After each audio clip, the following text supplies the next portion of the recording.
नमस्ते बच्चों, मैं आपकी अध्यापिका प्रियंका श्रीवास्तव कक्षा 7 व 8 के लिए हिंदी व्याकरण के पाठ से संधि के बारे में पढ़ाने जा रही हूँ। तो इस पाठ में हम जानेंगे कि संधि क्या होती है, संधि किसे कहते हैं, संधि के भेद कितने होते हैं और संधि के क्या क्या उनकी पहचान है। ठीक है, तो आइए हम जानते हैं कि संधि किसे कहते हैं। तो संधि शब्द का सामान्य अर्थ है जोड़ या मेल। भाषा में जब दो शब्द पास पास आते हैं तो पहले शब्द की अंतिम ध्वनि बाद वाले शब्द की पहली ध्वनि से मिलकर उसे प्रभावित करती है। ध्वनि परिवर्तन की इस प्रक्रिया को संधि कहते हैं। ठीक है, हम कह सकते हैं जैसे एक और परिभाषा कि वर्णों के परस्पर मेल से उत्पन्न जो विकार अर्थात परिवर्तन, उस परिवर्तन को ही संधि कहते हैं। जब दो वर्ण कोई भी हो सकता है, वर्ण में स्वर भी आ जाते हैं, व्यंजन भी आ जाते हैं, तो ऐसे ही वर्णों के परस्पर मेल से जो परिवर्तन आता है उसे ही हम संधि कहते हैं। ठीक है, अब जैसे कि उदाहरण दिया गया है विद्या धन आलय, तो इनके मेल से क्या बना? विद्यालय। ठीक है, अगर हम इन्हीं का वर्ण विच्छेदन करते हैं तो ये देखिए वर्ण विच्छेदन हुआ है ये विद्यालय का, और आ तो यहाँ पर जो है आ के मेल से आ बना है। ठीक है, अतः हम कह सकते हैं कि दो वर्णों के परस्पर मेल से उत्पन्न विकार या परिवर्तन को संधि कहते हैं। और संधि विच्छेदन क्या कहलाता है? संधि विच्छेदन में संधि युक्त शब्दों को अलग अलग खंडों में दिखाना। ठीक है, उसके पार्टीशन कर देना, उसको जो है अलग अलग भागों में बांट देना, वह संधि विच्छेदन कहलाता है। जैसे गिरीश का संधि विच्छेद हुआ गिरि धन ईश, स्वागत का संधि विच्छेद हुआ सु धन आगत। तो आइए जानते हैं हम आगे संधि के भेद। तो जो परिवर्तन के आधार पर संधि के जो है मुख्य रूप से 3 भेद होते हैं। तो 3 भेद कौन कौन से होते हैं? पहला होता है स्वर संधि, और दूसरा होता है व्यंजन संधि, और तीसरा होता है विसर्ग संधि। इस तरह से संधि के मुख्यतः 3 भेद होते हैं। तो आइए जानते हैं स्वर संधि किसे कहते हैं। तो स्वर संधि दो स्वरों के मेल से, ठीक है, स्वर और व्यंजन मैंने आपको अभी बताया कि स्वर क्या होते हैं, आ इ ई उ ए ऐ। ठीक है, ये सारे स्वर होते हैं, और बाकी के जो रह गए वह का से लेकर ज्ञा तक वो सारे व्यंजन कहलाते हैं। तो इसमें स्वर संधि में क्या है, दो स्वरों के मेल से उत्पन्न मेल से जो परिवर्तन या विकार को स्वर संधि कहते हैं। जैसे ये हमें उदाहरण से ज़्यादा अच्छे से समझ आएगा। तो इसका उदाहरण देखिए, सूर्य धन उदय बराबर सूर्योदय। अब देखिए इसमें 2 स्वर आ रहे हैं, जैसे सूर्य तो यहाँ छोटा आ रहा है, और उदय और यहाँ छोटा ऊ आ रहा है, तो जो कि आ और ऊ से मिलकर ओ बन रहा है। ये देखिए आ धन ऊ बराबर ओ, तो सूर्योदय।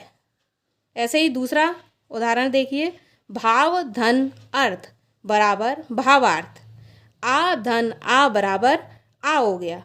ठीक है, ये यहाँ भाव अ और अर्थ अ, तो अ धन अ बराबर आ।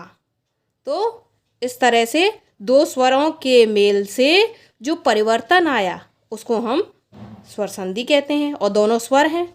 ठीक है, तो यहाँ देखिए इसमें उदाहरण में हमने समझा कि यहाँ जो है सूर्य शब्द के अंत में आ स्वर है, और उदय शब्द के आरंभ में ऊ स्वर है, और जब आ और ऊ का मेल हुआ तो इसे ओ बन गया, और इससे नए शब्द जो है सूर्योदय की रचना हुई। आगे हम जानते हैं स्वर संधि के भेद। स्वर संधि के भी भेद होते हैं। तो स्वर संधि के 5 भेद होते हैं। पहला होता है दीर्घ संधि, गुण संधि, वृद्धि संधि, यड़ संधि, अयादि संधि। ठीक है, स्वर संधि के जो है 5 भेद हो गए। तो पहला भेद है दीर्घ संधि। दीर्घ संधि देखिए क्या कहते हैं, किसे कहते हैं? तो दीर्घ संधि में क्या होता है कि समान स्वरों के बीच होने वाली संधि दीर्घ संधि कहलाती हैं। मतलब जो स्वर होंगे वो समान होंगे, या तो आ होगा, ई होंगे, ऊ होंगे। तो ये आइए देखें, हम उदाहरण के माध्यम से समझेंगे। ठीक है, तो अब ये देखिए, जैसे अ धन आ बराबर होता है आ, बड़ा। तो इसका उदाहरण देखिए, सार धन अंश तो सारांश, वेद धन अंत वेदांत, धर्म धन अर्थ धर्मार्थ। ठीक है, अब ये इसमें देखिए, सब में अ और छोटा अ मिलकर बड़ा आ बन गया। ये सभी उदाहरण में यही दिया हुआ है। ठीक है, ऐसे ही ये देखिए, धर्म धन आत्मा धर्मात्मा, परम धन आनंद परमानंद, हिम धन आलय हिमालय। अब अगला देखते हैं, बड़ा आ और छोटा आ मिलकर बड़ा आ बनता है। ठीक है, इन दोनों के मेल से बड़ा आ बनता है। जैसे रेखा धन अंकित तो बराबर हो गया रेखांकित, रेखा आ धन अ और यहाँ हो गया रेखांकित। दूसरा उदाहरण देखिए, विद्या धन अर्थी विद्यार्थी, दीक्षा धन अंत दीक्षांत। अब ये सभी उदाहरण में क्या है, आ धन बड़ा धन छोटा आ मिलकर बड़ा आ बन रहा है। ठीक है, ऐसे ही ये भी उदाहरण है, विद्या धन आलय विद्यालय, महाधन आत्मा महात्मा, श्रद्धा धन आलू श्रद्धालु। ऐसे ही ई धन ई बराबर बड़ी ई हो गया। तो ये देखिए इसका उदाहरण, कवि धन इंद्र कविंद्र, अति धन इव अतीव, प्रति धन ईक्षा प्रतीक्षा, कपि धन ईश कपीश, परि धन ईशा परीक्षा। ठीक है, इसमें देखिए छोटी ई धन छोटी ई बराबर क्या हो गया, बड़ी ई। तो इन उदाहरण में यही दिया गया है कि छोटी ई और छोटी ई मिलकर बड़ी ई का में परिवर्तन हो रहा है। ठीक है, अब ऐसे देखिए, ऐसे ही और भी उदाहरण है, बड़ी ई धन छोटी ई बराबर बड़ी ई बन गया। ये देखिए इसका भी उदाहरण देखिए, नरि धन इच्छा नारी इच्छा, नारी धन इंदु नारेंदु, देवी धन इच्छा देविच्छा, ई धन ई बराबर बड़ी ई हो जाता है। ठीक है, तो इसमें देखिए, इसमें भी वही मात्रा लगी हुई है, बड़ी और बड़ी। तो नदी धन ईश नदीश, योगी धन ईश्वर बराबर योगीश्वर, सत्य धन ईश सतीश। अब आगे और भी उदाहरण देखिए, उ धन उ बराबर बड़ा उ। तो इसमें देखिए, लघु धन उत्तर बराबर लघुत्तर, सु धन उक्ति बराबर सूक्ति, उ धन उ बराबर उ हो गया बड़ा उ। ठीक है, तो इसमें भी देखिए, ये छोटे उ की मात्रा है, ये बड़े उ है, तो मिलके क्या बन गया, ये बराबर बड़ा उ हो गया। ठीक है, तो लघु धन ऊष्मा लघुष्मा, सिंधु धन ऊर्जा सिंधुर्जा, मधु धन ऊष्मा मधुष्मा, उ धन उ बराबर उ बनता है, बड़ा उ बनता है। ठीक है, बड़े उ में छोटा उ जोड़ा जाए तो बड़ा उ बनता है। तो इस तरह के उदाहरण देखिए, वधु धन उत्सव बराबर वधोत्सव, भू धन उत्सर्ग भूत्सर्ग, बड़ाऊ धन बड़ाऊ बराबर उ, वधु धन ऊर्जा बराबर वधूर्जा, भू धन ऊर्ध्व भूर्ध्व, वधु धन ऊर्मी वधूर्मी। ठीक है, तो इस तरह से ये सारे उदाहरण हो गए हमारे किसके, दीर्घ संधि के, जिसमें कि क्या होता है, आपको समझ आया होगा कि समान स्वर हैं। ठीक है, दो स्वर हैं एक जैसे, और उनके बीच जो भी संधि हुई है, उनके मिलने से जो एक नया शब्द बना है, वही जो है दीर्घ संधि कहलाती है। ठीक है, तो इसको आप ध्यान से समझेंगे, सुनेंगे और बार बार अभ्यास करेंगे तो आपको बहुत ही अच्छे से समझ में आ जाएगा कि संधि क्या होता है। ठीक है, तो पहला हमने देख लिया दीर्घ संधि क्या है।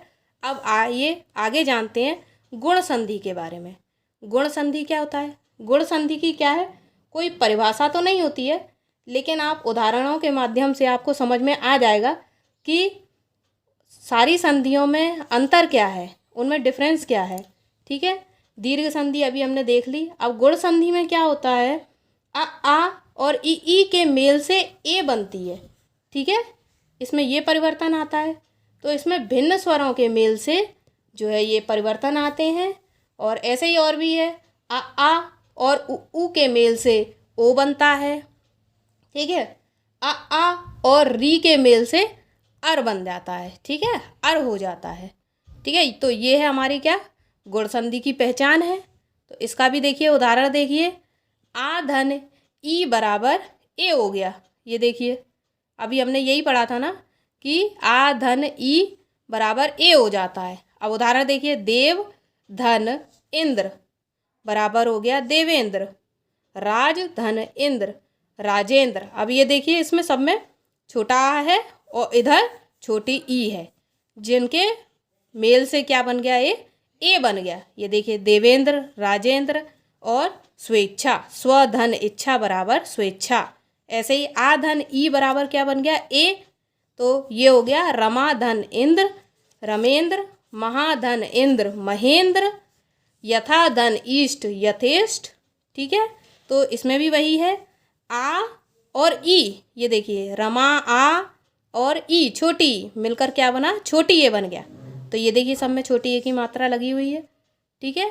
तो ये जो है पहचान है गुण संधि की, ठीक है। इस तरह से और भी उदाहरण दिए गए हैं, वो मैं आपको बताने जा रही हूँ। तो आइए और उदाहरण के माध्यम से हम समझते हैं गुण संधि। आ धन ई बराबर हो जाता है ए, तो परम धन ईश्वर बराबर परमेश्वर, गण धन ईश बराबर गणेश, नर धन ईश बराबर नरेश। इसमें भी देखिए अ और बड़ी ई मिलकर ए बन गया, छोटी ए। आ धन ई बराबर ए, ये भी देखिए राका धन ईश बराबर हो गया राकेश, कमला धन ईश बराबर कमलेश्वर, महाधन ईश बराबर महेश। अब इसमें देखिए छोटा आ और छोटी बड़ी बराबर हो गया ए, और बड़ा आ धन बड़ी ई बराबर मिलके बना ए, ठीक है।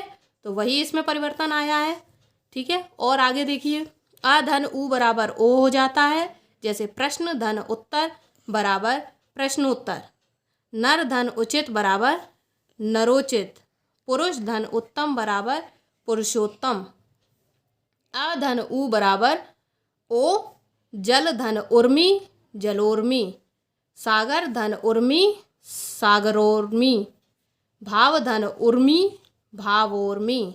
ऐसे ही आ धन उ मिलकर बनता है ओ, महाधन उत्सव महोत्सव, महाधन उष्ण महोष्ण, लंबा धन उदर लंबोदर। अब इसमें देखिए आ और उ मिलकर ओ बन गया है, ओ का निर्माण हुआ है इसमें, ठीक है। आ धन उ बराबर ओ, महाधन उर्मी महोर्मी, गंगा धन उर्मी गंगोर्मी, दिवा धन ऊष्मा दिवोष्मा, अ धन री, ये री है री ऋषि, वो बराबर मिलकर बनता है अर का निर्माण करता है, ठीक है। जैसे देव धन ऋषि बराबर देवर्षि, सप्त धन ऋषि बराबर सप्तर्षि, राजधन ऋषि बराबर राजर्षि, आ धन री बराबर अर हो जाता है। तो ये देखिए और उदाहरण है, महाधन ऋषि बराबर महर्षि, राजा धन ऋषि बराबर राजर्षि, महाधन ऋषि बराबर ब्रह्मर्षि, ठीक है। तो इस तरह से ये सारे उदाहरण हो गए गुण संधि के। अब चूंकि वीडियो ये काफ़ी बड़ा है, संधि जो हमारा पाठ है वो बहुत बड़ा है, उसके बहुत से भेद हैं, ठीक है। तो आगे का वीडियो हम दूसरे पार्ट में देखेंगे। धन्यवाद। आशा करती हूँ आपको ये पूरा समझ आया होगा।